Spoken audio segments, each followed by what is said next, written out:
5 জেলায় সড়ক দুর্ঘটনায় নিহত হয়েছেন 11 জন, আহত আরও 17 জন। এর মধ্যে নোয়াখালীতে ট্রাক সিএনজি অটোরিকশার সংঘর্ষে 3 জনের প্রাণ যায়। মুন্সিগঞ্জে লরির ধাক্কায় প্রাইভেট কার খাদে পড়ে একই পরিবারের 3 জন মারা গেছেন। গাজীপুরে ট্রাক পিকআপ ভ্যান সংঘর্ষে 2 নির্মাণ শ্রমিক নিহত হয়। আর মাদারীপুরে ট্রাক ও ইজি বাইকের সংঘর্ষে প্রাণ গেছে 2 জনের। নোয়াখালীর বেগমগঞ্জে ট্রাকের ধাক্কায় সিএনজি চালিত অটোরিকশার 4 যাত্রী নিহত হয়েছেন।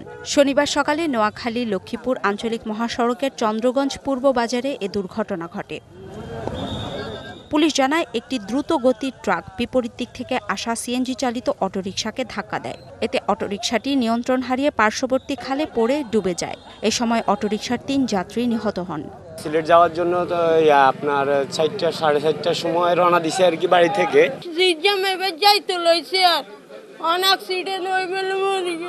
তিনজন আমাদের পাশাপাশি আমাদের এলাকার বাড়ি। 3 জন সিএনজির মধ্যে 2 জন লাশ পাই। প্রথমে ট্রাকের নিচেও 1 জন লোক পাওয়া গেছে। মোট 3 জন উদ্ধার করেছি আমরা। এখন পর্যন্ত উদ্ধার কাজ চলতেছে। উদ্ধার কাজ শেষে জানা যাবে যে মোট কয়জন লাশ পাওয়া যাবে। এদিকে মুন্সিগঞ্জের গজারিয়ায় বাউশিয়া এলাকায় গভীর রাতে কাভার্ড ভ্যানের ধাক্কায় প্রাইভেট কার খাদে পড়ে বাবা ছেলে সহ 3 জন নিহত হয়েছেন। আহত হয়েছেন আরও 2 জন। কুয়েত প্রবাসী আলমগীর হোসেন পরিবার নিয়ে চাঁদপুর শাহরাস্তি উপজেলায় বেড়াতে গিয়েছিলেন। বেড়ানো শেষে মামিকে ডাক্তার দেখাতে ঢাকাতে নিয়ে আসছিলেন তিনি। রাত 2টার দিকে প্রাইভেট কারটিকে পিছন থেকে একটি কাভার্ড ভ্যান ধাক্কা দিলে সেটি রাস্তার পাশে খাদে পড়ে যায়। এতে ঘটনাস্থলেই 3 জন মারা যান।